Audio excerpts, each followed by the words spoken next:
ಜೊತೆಗೆ ನನ್ನ ನೊಣೆಯನ್ನ ಮದುವೆಯಾಗಬೇಕು ಅಂತ ಕೇಳಿದ. ಯಾವ ಮಗನೇ ಆಗಲಿ ತಾಯಿಗೆ ಮದುವೆ ಮಾಡಿಸುವ ಕ್ರಮ ಉಂಟೆ. ಸತ್ಯವನ್ನ ತಿಳಿದವನಾದರೂ ಉಪ್ಪನ್ನಕ್ಕೆ ಕಟ್ಟು ಬಿದ್ದು ಇವನು ಒದ್ದಾಡುವ ರೀತಿಗಳಿಗೆ ನಗುವೆನ್ನುವುದು ಸಹಜವಾಗಿಯೇ ಹುಟ್ಟಿತ್ತು.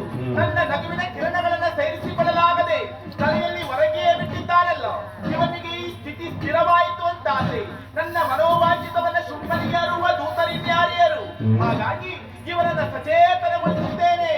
ಇಗೋ ಸುಗ್ರೀವ, ಎದ್ದೇಳು ಎದ್ದೇಳು ಎದ್ದೇಳು.